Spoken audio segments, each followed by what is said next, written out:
Before we begin, please imagine the bell notification is on and you're subscribed to Huna Stories.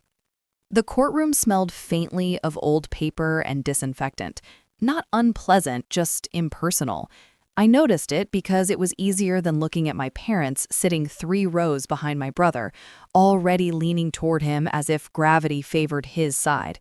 My father stood when instructed, smoothing his jacket with the confidence of someone who had told this story many times before. He spoke clearly, almost cheerfully.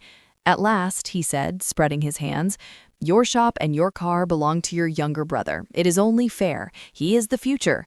There was a beat of silence. Then my mother laughed, not loudly, just enough to carry. She clapped twice, sharp and quick like punctuation. I did not turn around, but I could picture her face exactly, the satisfied lift at the corner of her mouth. She liked moments that felt final. I kept my eyes on the desk in front of me. The wood was scratched, repaired poorly, as if someone had tried to erase damage without patience.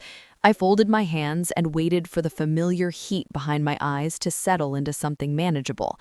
This was not the first time I had been erased in public. It was only the most formal.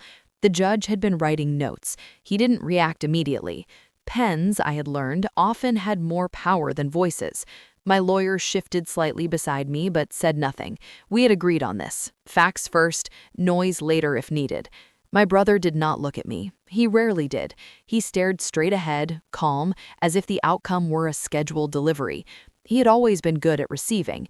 I thought of the shop, not as a legal entity, but as a place that smelled of oil and dust and coffee that sat too long on the heater. I had opened it 7 years earlier with a loan my father liked to call family support, though the paperwork said otherwise.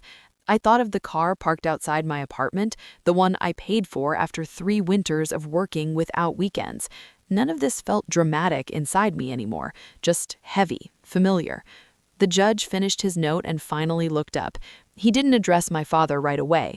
His eyes moved across the room, briefly resting on my mother, then on my brother, and finally on me. Not with sympathy, with focus. "Before we proceed," he said, "I need clarification." My father straightened, ready.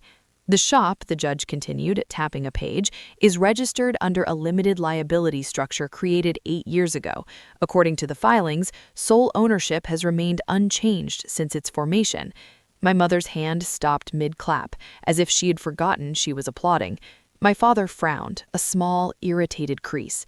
"Yes, but—" "And the vehicle," the judge went on, not raising his voice, "was purchased outright by the same individual. No co-signers, no transfer of title recorded."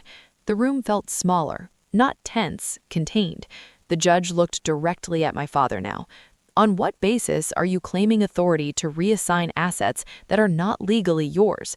Silence moved through the room, displacing confidence like air escaping a balloon. My father opened his mouth, then closed it. He glanced at my mother, who suddenly found interest in her purse. My brother finally turned and looked at me. There was confusion there, and something else. Fear, maybe, or the realization that he had been standing on a floor he didn't understand. I said nothing. My hands remained folded. My lawyer stood when prompted and spoke briefly, precisely. Dates, filings, payments. No adjectives. The judge listened, nodded once, and wrote another note. "I see no grounds," he said, "for the redistribution being proposed. Ownership remains as documented." He paused, then added, "Familial expectations do not supersede legal fact." That was it. No lecture, no condemnation, just a correction. My father sat down heavily. The performance had ended without applause. My mother did not look at me again. My brother's shoulders tightened as if bracing against a future he had not prepared for. As the hearing moved on, I felt something loosen. Not joy, not relief, more like pressure easing where it had been constant for years. I realized how much energy it had taken to carry the assumption that I would always have to prove I existed. When it was over, people stood, gathered coats, murmured, the ordinary rituals of conclusion. I walked past my family without stopping. No one called my name. Outside, the air was colder than I expected. I stood on the courthouse steps for a moment, watching strangers move around me, each carrying outcomes I would never know. I thought about calling the shop manager to say I'd be late. Then I remembered I didn't need to explain myself to anyone. I went to my car, the key turned easily, as it always had. I drove away without looking back, not because I was triumphant, but because there was nothing there that required my attention anymore. The truth had been spoken by someone whose voice counted, and for the first time, my silence felt.